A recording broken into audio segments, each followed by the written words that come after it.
Hello friends, welcome to my YouTube channel Abhigyan Academy. और आज मैं आपके लिए लेके आया हूँ क्लास 10 का मैथ, जिसमें हम डिस्कस करने वाले हैं ऑल फॉर्मूलेस को, वो भी चैप्टर वाइज। तो स्टार्ट करते हैं वीडियो। तो सबसे पहले चैप्टर से हम स्टार्ट करते हैं। तो फर्स्ट चैप्टर हमारा है रियल नंबर, और रियल नंबर में हम जो फॉर्मूलेस पढ़ते हैं वो हमारे हैं, सबसे पहले आपका जो फॉर्मूला यूज होगा इसमें SCF into LCM is equal to product of two or more number.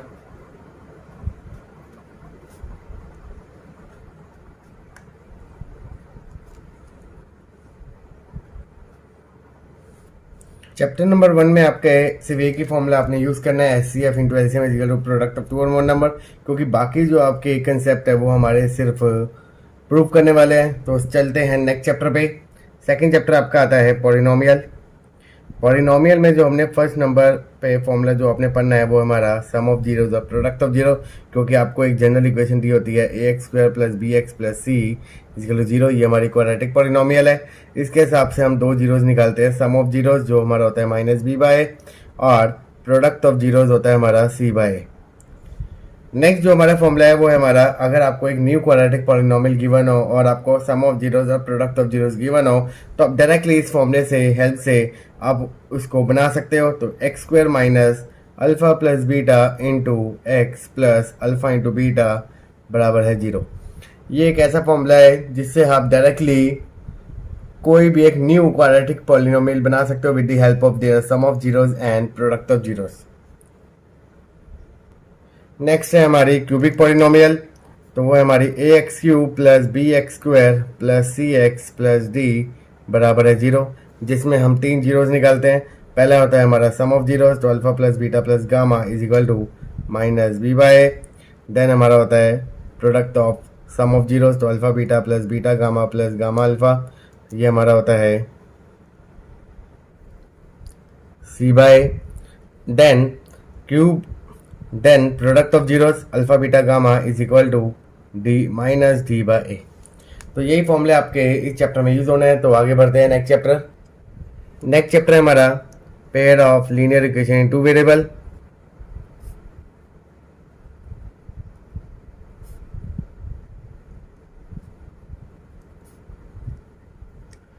इसमें जो फर्स्ट टॉपिक है वो तो हमारा ग्राफिकल है। देन उसके बाद हम algebraic condition for number of solution. तो उसमें जो हमारा फॉर्मूला लगता है,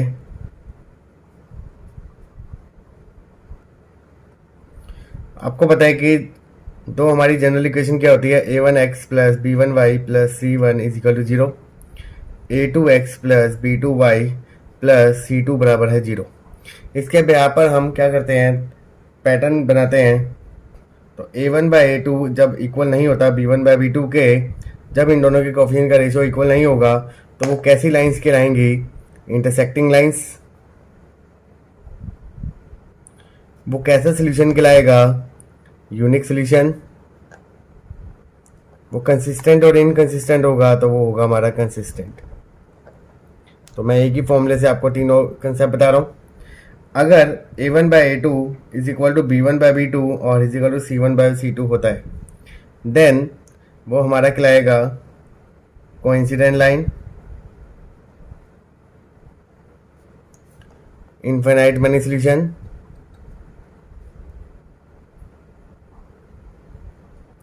और वो कंसिस्टेंट कहलाएगा।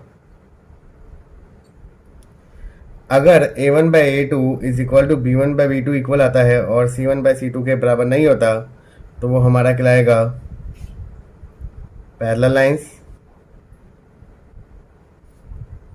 नो सॉल्यूशन और इनकंसिस्टेंट।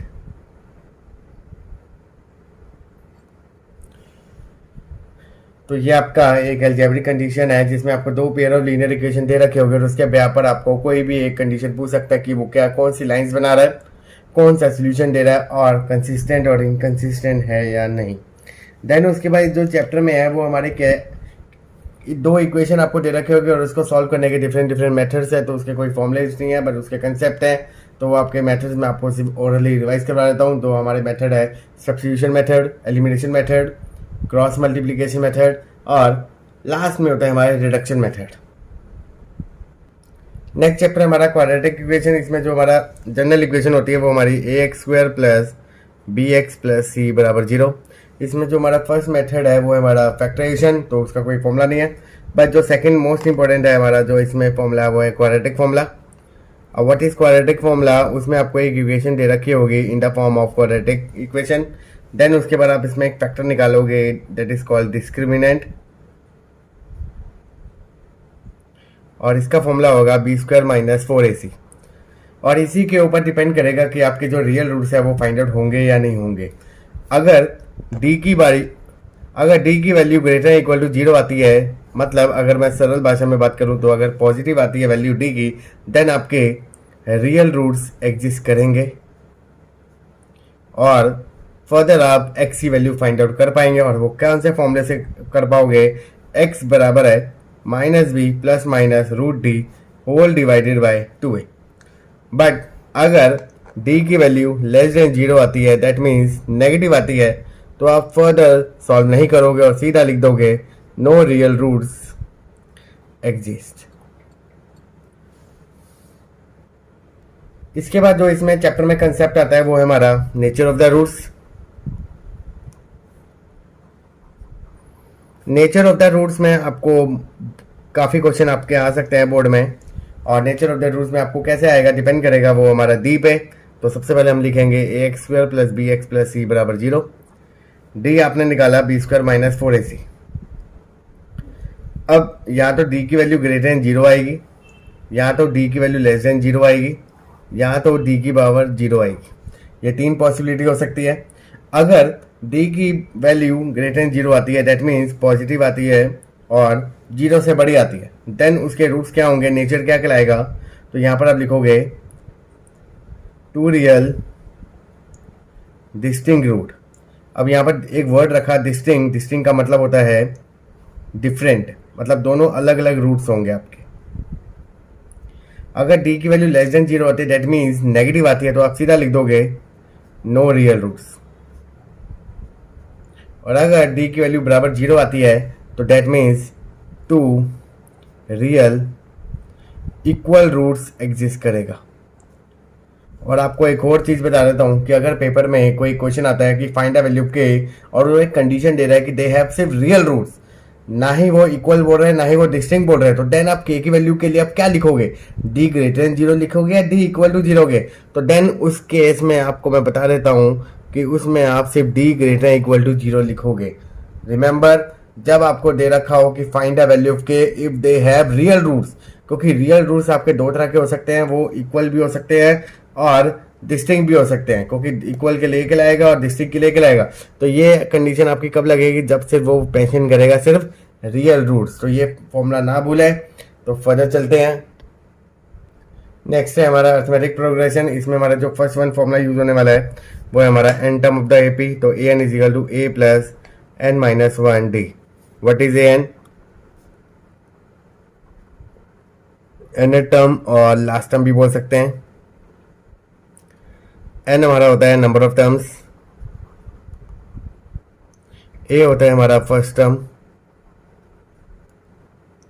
डी होता है हमारा कॉमन डिफरेंस।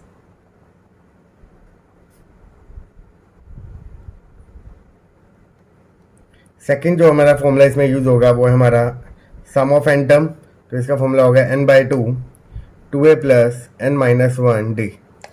अगर आपको लास्ट टर्म और फर्स्ट टर्म और नंबर ऑफ टर्म्स गिवन दे रखे तो आप इसका एक अनदर फॉर्मूला यूज कर सकते हो, n by 2a plus l लिखा हो या an लिखा हो, दोनों का मतलब सेम होता है, तो इसलिए इसमें कंफ्यूजन मत करना। और इसके बाद एक और इसमें फॉर्मूला होता है मिडल टर्म निकालने के लिए। तो मिडल टर्म के लिए आप घबराइए मत, मिडल टर्म के लिए सीधा आप एन टर्म निकालोगे, और एन टर्म अगर जो भी आती है तो उसके बाद आप देखोगे कि वो एन आपका इवन आ रहा है या ऑड आ रहा है। तो मैं मिडल टर्म के लिए आपको कंसेप्ट बता देता हूँ। सबसे पहले आपने क्या करना है, ए एन फाइंड आउट करना है। ए एन की हेल्प से आपने एन की वैल्यू को फाइंड आउट करना है, ए एन का फॉर्मूला लगाना है, देन उसके बाद आपने एन की वैल्यू निकाली। अब एन आपका इवन भी आ सकता है और एन आपका ऑड भी आ सकता है। अगर आपकी n की वैल्यू इवन आती है, फॉर एग्जांपल 2, 4, 6 या 18, 20 ऐसे आती है, तो देन आपकी मिडिल टर्म आपकी दो होंगी। एक होगा हमारा n/2 + 1 टर्म एंड दूसरी टर्म होगी हमारी n/2 टर्म। तो दोनों टर्म को आप इंडिविजुअली निकालोगे। और अगर आपकी n की वैल्यू ऑड आती है, जैसे फॉर एग्जांपल 13, 17, 19, देन आपकी जो मिडिल टर्म होगी वो हमारी होगी n में पहले +1 ऐड करोगे, देन 2 से डिवाइड करो तो वो हमारी टर्म कहलाएगी। तो ये हमेशा कंफ्यूजन मत रहना इसमें। तो आगे बढ़ते हैं। ट्रायंगल में आपको पता है कि कोई फॉर्मूला नहीं है, बट उसमें सिर्फ थ्योरम्स है। तो थ्योरम्स मैं आपको बता देता हूँ। पहली जो इसमें थ्योरम यूज होगी वो हमारी है बीपीटी थ्योरम। बीपीटी थ्योरम मतलब बेसिक प्रोपोर्शनैलिटी थ्योरम, और इसको हम थेल्स थ्योरम भी कहते हैं। और बीपीटी थ्योरम होती क्या है कि जब आपके दो ट्रायंगल होंगे और एक लाइन ड्रॉ करूंगा मैं दो अनदर साइड से जो पैरेलल होगी एक साइड के। सपोज यहाँ पर डी पैरेलल बीसी है और ये आपको गिवन है, क्योंकि आपको पता है कि बीपीटी थ्योरम आपकी कब वैलिड होती है, जब दो साइड्स पैरेलल होंगी। तो जैसी वो पैरेलल होगी तो आपकी बीपीटी थ्योरम के अकॉर्डिंग आपका AD/DB और AE/EC आ जाएगा। नेक्स्ट जो आपकी कन्वर्स बीपीटी थ्योरम है वो हमारी क्या कहती है कि अगर आपकी दो साइड्स प्रोपोर्शन है, for example if AD/DB is equal to AE/EC, then DE parallel क्या हो जाएगा, BC हो जाएगा। थर्ड आपके जो इसमें है हमारा मतलब दो आपके ट्रायंगल सिमिलर दे रखे हैं, उसका रेशो क्या होगा। सपोज आपको दो ये ट्रायंगल दे रखे हैं ABC एंड ट्रायंगल DEF। अगर ये दोनों क्या सिमिलर है, देन इनका जो एरिया होगा ट्रायंगल का, इनका जो रेशो होगा वो किसके बराबर होगा, वो होगा उनकी साइड के प्रोपोर्शन के स्क्वायर के। तो AB/DE का होल स्क्वायर, AC/DF का होल स्क्वायर और इज इक्वल टू BC/EF का होल स्क्वायर। नेक्स्ट जो इसमें यूज होने वाली है थ्योरम वो है हमारी पाइथागोरस थ्योरम। पाइथागोरस थ्योरम आपको पता है कि कब वैलिड होती है, जब आपका राइट एंगल ट्रायंगल गिवन हो। तो अगर मैं यहाँ पर देखूँ तो एक ABC आपको एक राइट एंगल ट्रायंगल गिवन है, देन इसमें हम पाइथागोरस कैसे लगाएंगे, AB का स्क्वायर प्लस BC का square is equal to AC का स्क्वायर। तो इस करके आपने ये सारी थ्योरम्स को याद करना है। नेक्स्ट चैप्टर हमारा कोऑर्डिनेट ज्योमेट्री। कोऑर्डिनेट ज्योमेट्री में जो आपका फर्स्ट फॉर्मूला है वो हमारा डिस्टेंस फॉर्मूला। अब डिस्टेंस फॉर्मूला लगाते कैसे हैं वो देखिए। अगर फॉर एग्जांपल आपको दो पॉइंट दे रखे हैं A और B, यहाँ पर हमने दे रखा है x1 y1, यहाँ दे रखा है x2 y2। तो इसका डिस्टेंस कैसे निकालोगे, AB is equal to root of x2 minus x1 का whole square plus y2 minus y1 का होल स्क्वायर। जो हमारा नेक्स्ट फॉर्मूला इस चैप्टर में यूज होने वाला है वो हमारा सेक्शन फॉर्मूला। सेक्शन फॉर्मूला का मतलब होता है कि अगर दो पॉइंट्स आपके दे रखे हैं AB, जिसके कोऑर्डिनेट्स आपको गिवन है x1 y1 और x2 एंड y2, एक अनदर पॉइंट है जो इस लाइन में लाई कर रहा है कहीं पर भी, वो नियर बाय ए भी हो सकता है, नियर बाय बी, और वो जिसके कोऑर्डिनेट्स है x और y, और वो ए बी को डिवाइड कर रहा है m1:m2 में। तो देन हम अगर x और y की वैल्यू फाइंड आउट करना चाहे तो वो कैसे करेंगे, तो with the help of this formula. तो x is equal to m2x1 plus m1x2 whole divided by m1 plus m2। Next y कैसे फाइंड आउट करेंगे, m2y1 plus m1y2 whole divided by m1 plus m2। और इसी से ही हमने एक modification formula बनाया है जिसको हम बोलते हैं mid point formula. Mid point formula इसी का ही होता है, इसी को हमने ड्राइव किया होता है। और वो हमारा क्या होता है, सेक्शन फॉर्मूला में जो हमारा सी पॉइंट है वो हमें ये नहीं पता हो कि वो मिड में है या इसके नियर है या इसके, बट मिड पॉइंट फॉर्मूले में वो एग्जैक्टली पता होता है हमारा वो मिडल पॉइंट है। तो अगर ए बी के और सी मिडल पॉइंट है तो उसका रेशो क्या होगा, 1:1। तो डायरेक्टली हमारा जो एक्स की वैल्यू होगी वो होगी हमारी x1 plus x2 divided by 2, और y की वैल्यू क्या होगी, y1 plus y2 divided by 2। अगर इसके कोऑर्डिनेट्स है x1 और y1, इसके कोऑर्डिनेट्स है x2 और y2, देन x और y हमारा इसी फॉर्मूले से निकल जाएगा। जो इसमें जो नेक्स्ट फॉर्मूला हमारा यूज होने वाला है वो है हमारा सेंट्रोइड।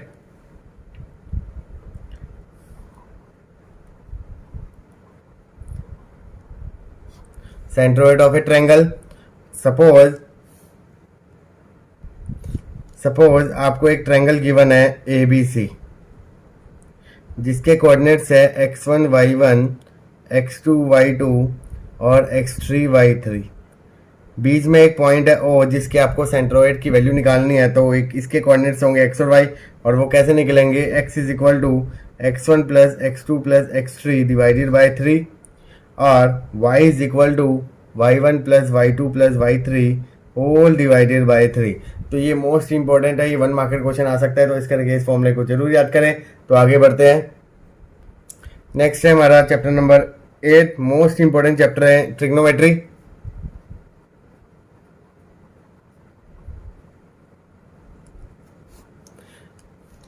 इसमें आपका जो फर्स्ट फॉर्मूला है वो हमारा sine square theta plus cos square theta is equal to 1, ये आपकी आइडेंटिटी है।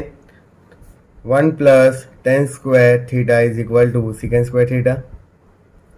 Third 1 plus cos square theta is equal to cosec square theta. इसके अंदर एक फॉर्मूले है कि अगर मैं साइन और कॉसेक का रिलेशन देखूं तो sine is equal to 1 by cosec and vice versa, मतलब sine theta is equal to 1 by cosec होता है तो कॉसेक क्या होगा 1 by sign.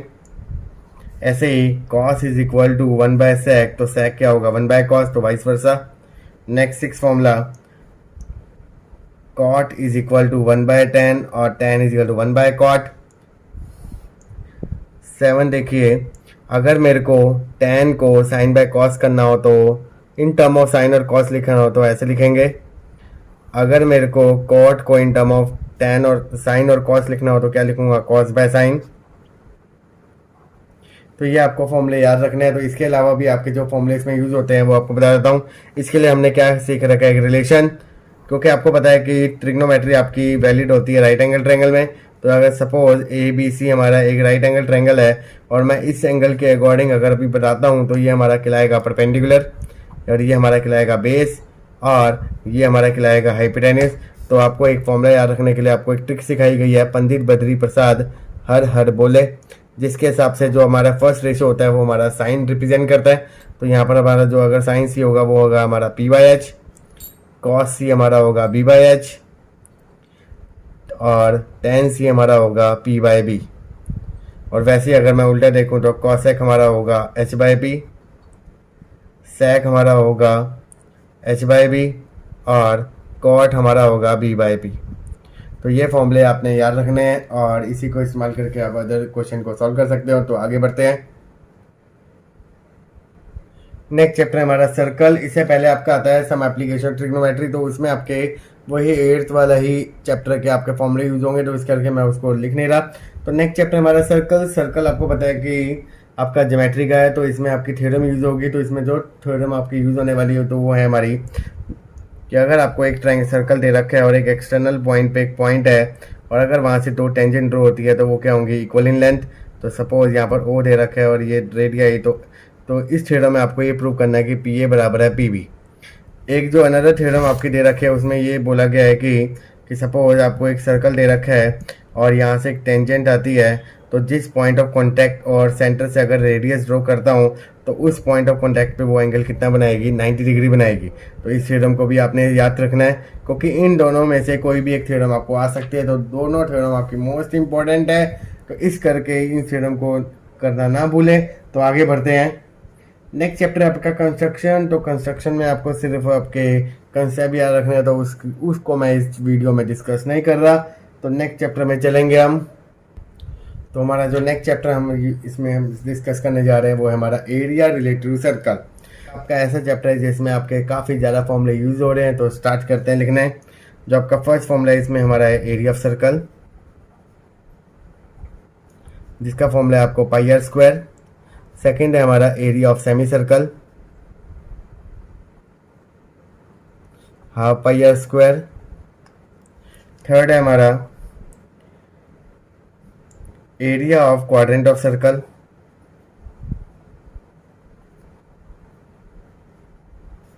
1/4 pi are square.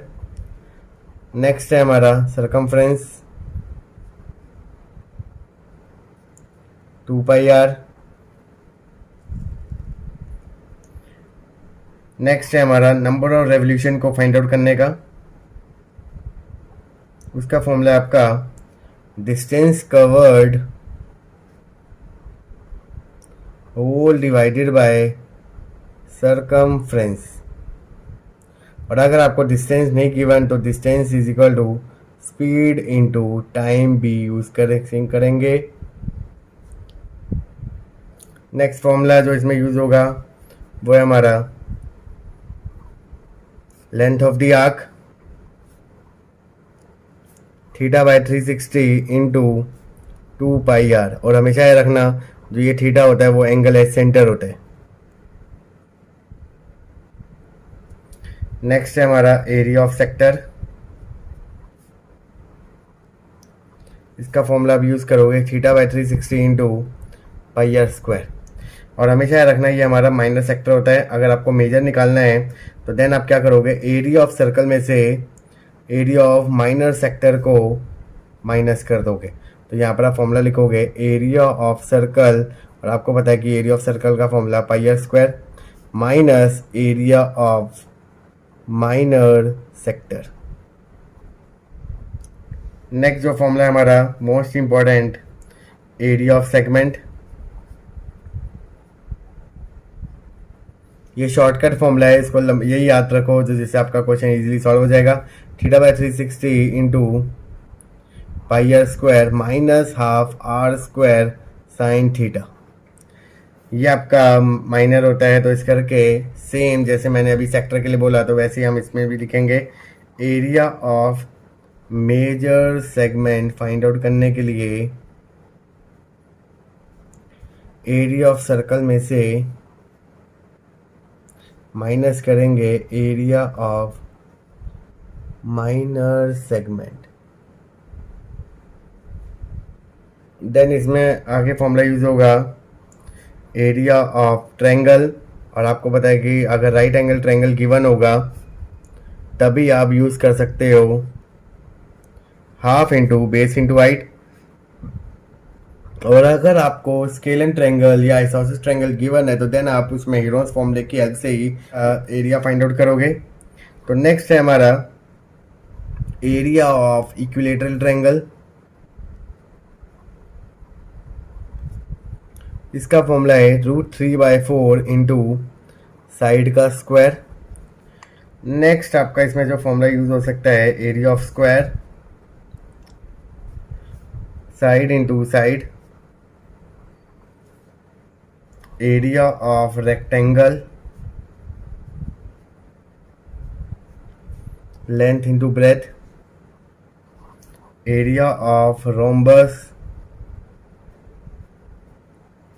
Half into diagonal 1 into diagonal 2, area of trapezium half into sum of parallel sides into perpendicular height. थे आपके chapter number 12 के formulas. तो अब हम स्टडी करने जा रहे हैं चैप्टर नंबर 13 के फॉर्मूलेज।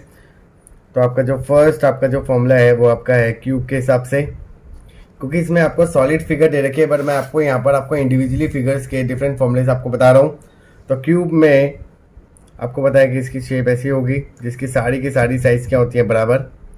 तो अगर मैं इसकी साइड्स को ए ले लेता हूँ तो देन इसका जो वॉल्यूम होगा वो होगा ए क्यूब। सी एस ए मतलब कर्व सरफेस एरिया जिसमें हम टॉप और बॉटम को इंक्लूड नहीं करते तो वो होगा हमारा 4a square. T S A मतलब टोटल सरफेस एरिया जिसमें हम टॉप और बॉटम को ले लेते हैं तो उसका क्या बन गया 6a स्क्वायर। सेकेंड जो हमारा है क्यूबॉइड।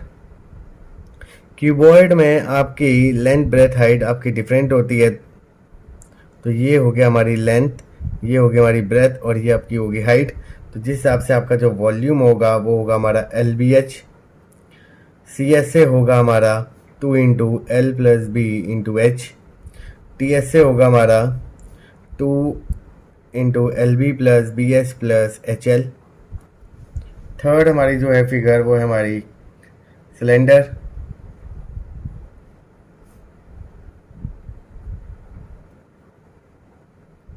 आपको पता है कि ये होती है रेडियस और ये होगी हमारी हाइट। तो इसके हिसाब से जो हमारा वॉल्यूम होगा वो होगा हमारा πr स्क्वायर h। CSA होगा हमारा 2πr h।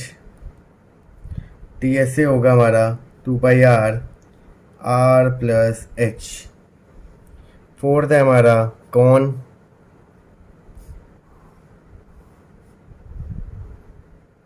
ये होती है हमारी रेडियस, और ये होती है हमारी हाइट, और ये होती है हमारी स्लैंट हाइट।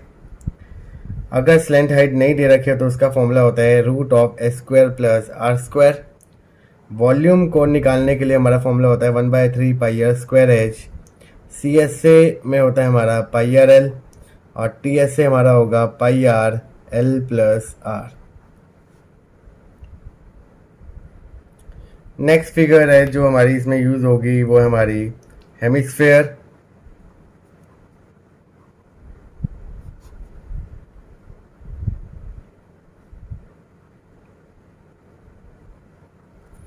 इसमें जो हमारा वॉल्यूम होगा वो होगा हमारा 2/3 पाई आर क्यूब। इसमें सी एस से होगा हमारा 2 पाई आर स्क्वायर, और टी एस से होगा 3 पाई आर स्क्वायर। 6 जो हमारा फॉर्मूला इसमें है वो है हमारा स्फेयर।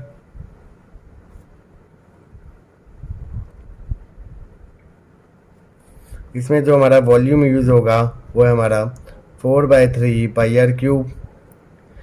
सी एस से और टी एस से इसमें सेम होता है, तो इस करके अगर आपसे सी एस से पूछे तब भी वही फॉर्मूला लगाओगे, और टी एस से पूछे तो तब भी 4 पाई आर स्क्वायर। तो ये थे आपके चैप्टर नंबर 13 के फॉर्मूले। तो नेक्स्ट चैप्टर हमारा 14 स्टैट्स। स्टैट्स में आपके बेसिकली सिर्फ 3 ही फॉर्मूले यूज होते हैं on the basis of their mean, median and mod. तो सबसे पहले हम मीन के बारे में बात करेंगे, और मीन के आपके जो आपका पहला जो फॉर्मूला है वो है हमारा डायरेक्ट फॉर्मूला। तो आपको पता है कि मीन रिप्रेजेंट होता है एक्स बार से, तो इसका फॉर्मूला होगा sum of observation divided by total number of observation.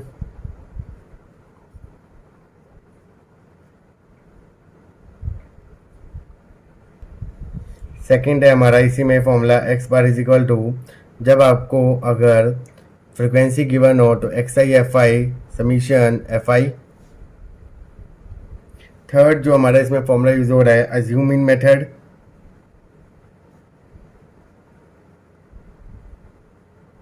इसमें आपने क्या लगाना है, X bar is equal to A plus sigma D I F I whole divided by F I, और डी आई की वैल्यू कैसे निकालोगे, एक्स आई माइनस ए। तो ये अभी आपको फॉर्मूला लिखना है, कैसे अप्लाई होंगे तो वो अब मैं सेपरेट वीडियो लेके आऊँगा आपके लिए। नेक्स्ट है हमारा मोड के लिए फॉर्मूला। तो इसके लिए जो आपका फॉर्मूला यूज होने वाला है, mode is equal to L plus F nought minus F one minus F zero upon 2f1 minus F zero minus F two into H. अब ये सारे पैरामीटर्स है क्या, तो एल होता है हमारा lower limit of model class, F1 होता है हमारा frequency of model class, F0 होता है हमारा frequency of preceding model class. Preceding मतलब उसके ऊपर पिछली वाली। F2 होता है हमारा फ्रीक्वेंसी ऑफ ससीडिंग मॉडल क्लास, मतलब जो आपकी मॉडल क्लास होगी उससे नीचे वाली वैल्यू। और H होता है हमारा क्लास साइज। नेक्स्ट है हमारा फॉर्मूला मीडियन के लिए। Median is equal to L plus n by two minus c f whole divided by f into H. अब एल होता है हमारा lower limit of median class, n होता है हमारा number of data, total number of data, c f होता है हमारा cumulative frequency of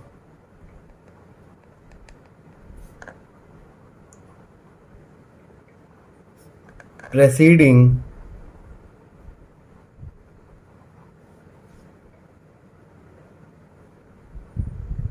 median class, f होता है हमारा frequency of given median class,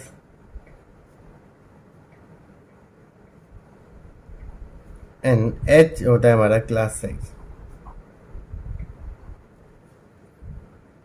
इसके बाद जो इसमें नेक्स्ट फॉर्मूला जो यूज होता है वो है हमारा तीनों मीन मीडियन मोड के बीच में रिलेशन होता है। अगर आपको मोड और मीडियन गिवन है और आपको बोले कि what is the value of mean, तो आप इस फॉर्मूले से आप उस पैरामीटर को फाइंड आउट कर सकते हो।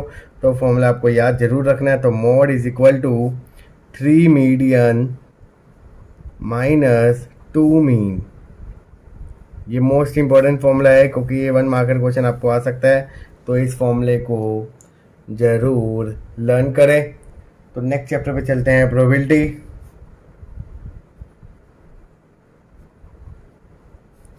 प्रोबेबिलिटी में आपका एक फॉर्मूला है, probability of event is equal to number of outcomes whole divided by total number of outcomes.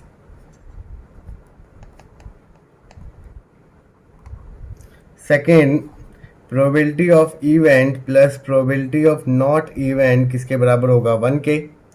और इसकी एक रेंज भी आपको याद रखनी है प्रोबेबिलिटी की, कि प्रोबेबिलिटी की वैल्यू हमेशा ग्रेटर देन होगी 0 के और इक्वल होगी, और लेस देन इक्वल टू 1 होगी। मतलब प्रोबेबिलिटी की हमेशा वैल्यू 0 और 1 के बीच में लाई करेगी। और हमेशा रखना कि प्रोबेबिलिटी ऑफ इवेंट कभी भी नेगेटिव नहीं होती, हमेशा प्रोबेबिलिटी आपकी पॉजिटिव कहलाएगी। और इसमें आपको 2 और कंसेप्ट बता देता हूँ कि अगर प्रोबेबिलिटी में कभी भी आपको एटलीस्ट लिखा हो और एटमोस्ट लिखा हो, तो इसका मतलब क्या होता है। एटलीस्ट मतलब यहाँ तो उतना, यहाँ तो उससे ज़्यादा, और एटमोस्ट का मतलब होता है यहाँ तो उतना, यहाँ तो उससे कम। मतलब ग्रेटर देन इक्वल टू, और इसमें होता है लेस देन इक्वल टू। अगर इस सिंबल से आप समझना चाहते हो तो ये सिंबल याद रखो, मतलब यहाँ तो उतना, यहाँ तो उससे ज़्यादा, यहाँ तो उतना, उससे कम। तो ये थे आपके प्रोबेबिलिटी में कवर होने वाले फॉर्मूलेज। तो ये थे आपके क्लास 10 मैथ्स के ऑल फॉर्मूलेज, वो भी चैप्टर वाइज। तो अगर आपको ये मेरी वीडियो अच्छी लगी है तो प्लीज़ इस वीडियो को लाइक करें और ज़्यादा से ज़्यादा शेयर करें अपने दोस्तों के साथ, जिससे हर एक बच्चे को ये फॉर्मूलेज की वीडियो मिल सके और मैं उनकी हेल्प कर सकूं। तो इस करके इस वीडियो को ज़्यादा से ज़्यादा शेयर कीजिए, और फर्दर वीडियो को देखने के लिए प्लीज़ मेरे चैनल को सब्सक्राइब करें और बेल आइकन को ज़रूर प्रेस करके रखें, जिससे आप आने वाली वीडियो की नोटिफिकेशन को जल्द देख पाओगे। तो मैं मिलता हूँ जल्द आपको एक नई वीडियो के साथ। Bye bye.